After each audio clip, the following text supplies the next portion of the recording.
ইন্নাল হামদুলিল্লাহ নাহমাদুহু ওয়া নুসাল্লি আলা রাসূলিহিল কারীম আম্মা বা'দ। সম্মানিত প্রিয় দ্বীনী ভাই এবং বোনেরা, আশা করি সকলে ভালো আছেন। আজকে অত্যন্ত গুরুত্বপূর্ণ একটা বিষয় নিয়ে আলোচনা করার চেষ্টা করব ইনশাআল্লাহ। সকলেই ভিডিওটা পুরোপুরি দেখবেন। আল্লাহ চাহে তো আপনাদের অনেকের উপকার হতে পারে। আমরা কিছু বিভ্রান্তিকর মাসআলা নিয়ে অনেক সময় অনেক বিভ্রান্তির মধ্যে পড়ে যাই।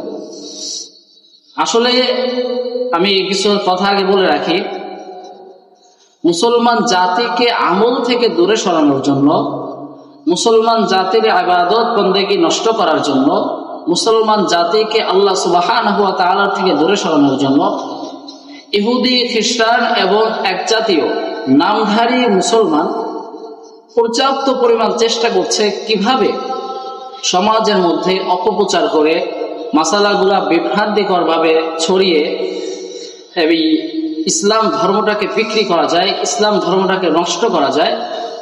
একদল নামধারী মুসলমান এই কাজগুলা করছে। এই জন্য একটা মাসালা সামনে আসলেই এটা দেখার সঙ্গে সঙ্গে যে আমাকে মানতে হবে এরকমটা না। আপনি একটা মাসালা জানছেন, জানার পরে ওইটা আপনার করণীয় হচ্ছে আগে আপনাকে জানতে হবে, ভালো করে বুঝতে হবে, যাচাই বাছাই করতে হবে, এরপরে ওইটা নিয়ে আপনি সামনে আগাচ্ছেন। তা না করে যদি আপনি শুরুতেই কোনো একটা মাসালা শোনার পরে যদি আপনি সামনে অগ্রসর হয়ে যান, ওইটাই দিলের মধ্যে বসিয়ে ফেলেন, তাহলে আপনি আমল থেকে দূরে সরে যান।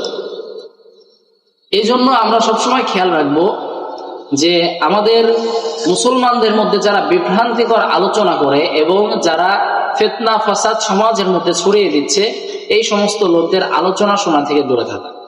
আল্লাহ সুবহানাহু ওয়া তাআলা আমাদের সকলকে তৌফিক দান করুন। তো আজকের আলোচনার যে বিষয়টা ছিল, তিনটা মাসালা নিয়ে আমি আলোচনা করব।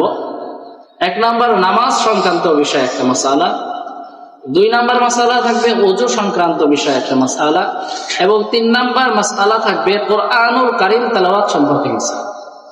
তো আমি প্রথম নাম্বার মাসালা নিয়ে আলোচনা করি। তো আমরা সর্বপ্রথম এক নাম্বার মাসালাটা নিয়ে আলোচনা করার চেষ্টা করবো ইনশাআল্লাহ।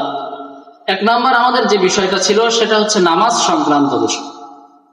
আমাদের সমাজের মধ্যে এক ধরনের একটা বিভ্রান্তি ছড়িয়ে আছে। বেশিরভাগ ক্ষেত্রে মা বোনদের ক্ষেত্রে এই জিনিসটা বেশি। অনেক মা বোন বলে থাকেন যে ফজরের নামাজ যদি কাজা হয়ে যায় তাহলে সারাদিন আর কোনো নামাজ পড়া যায় না।